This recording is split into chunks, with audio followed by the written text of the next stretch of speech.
नमस्कार. एक मोठा प्रश्न आहे. एका एकर शेतीमधनं घर चालवणं खरंच शक्य आहे का? आज आपण या प्रश्नाचं उत्तर भावनांनी नाही तर थेट आकड्यांनी शोधणार आहोत. चला, पारंपरिक शेती आणि स्मार्ट नियोजन यांचं गणित जरा सोप्या भाषेत समजून घेऊया. महाराष्ट्रातल्या हजारो शेतकऱ्यांसाठी हा एक रोजचा आणि अगदी जवळचा प्रश्न आहे की आपल्याकडे जमीन तर आहे, पण ती फक्त 1 एकर.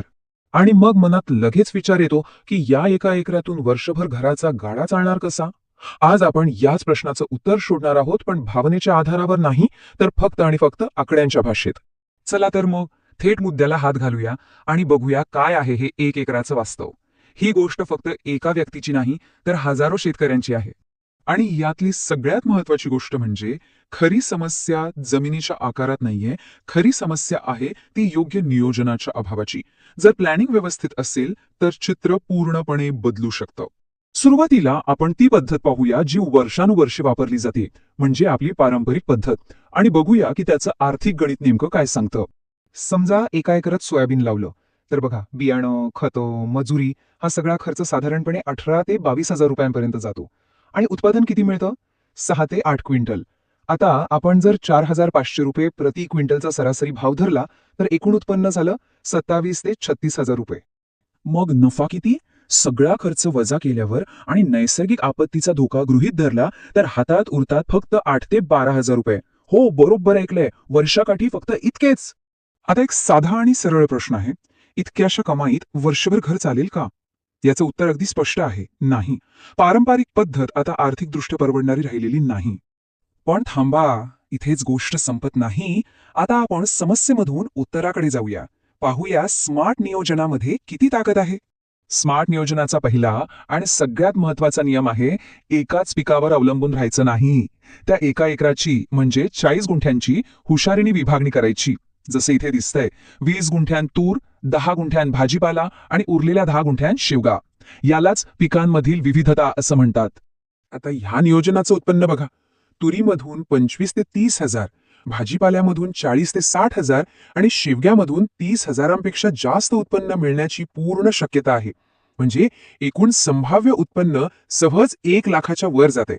आणि या एकूण उत्पन्नातून जर आपण खर्च वजा केला तरीही वर्षाला 60 ते 70 हजार रुपये निव्वळ नफा म्हणून शिल्लक राहू शकतो. आता दोन्ही पद्धती समोरासमोर ठेवून बघा. फरक किती मोठा आहे हे लगेच लक्षात येईल. एका बाजूला पारंपरिक पद्धतीचे 8 ते 12 हजार रुपये आणि दुसऱ्या बाजूला स्मार्ट नियोजनाचे 60 ते 70 हजार रुपये. हा आकड्यांमधला फरकच स्मार्ट नियोजनाचं महत्त्व पटवून देतो.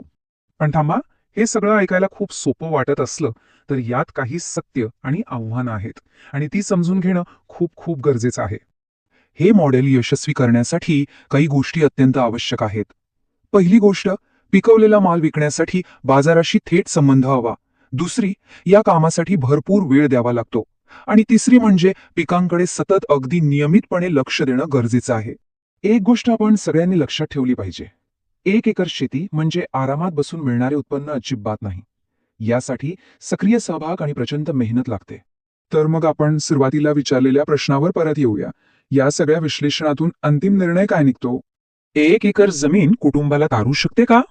तर उत्तर असं आहे, पारंपरिक पद्धतीने शेती केली तर नाही, पण जर स्मार्ट नियोजन केलं आणि पिकांमध्ये विविधता आणली तर हो, हे नक्कीच शक्य आहे. आणि या सगळ्यातून एकच गोष्ट सिद्ध होते, जमीन कमी असली तरी चालेल, पण विचार आणि नियोजन मोठं असायला हवं. खरी ताकद जमिनीत नाही तर ती कसणाऱ्याच्या डोक्यात आहे.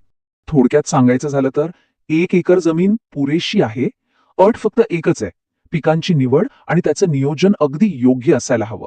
आता प्रश्न हा आहे की ज्यांच्याकडे एकरभर जमीन आहे ते त्यावर काय नियोजन करत आहेत किंवा काय करता येऊ शकतं असं त्यांना वाटतं. आपले अनुभव कॉमेंटमध्ये नक्की सांगा.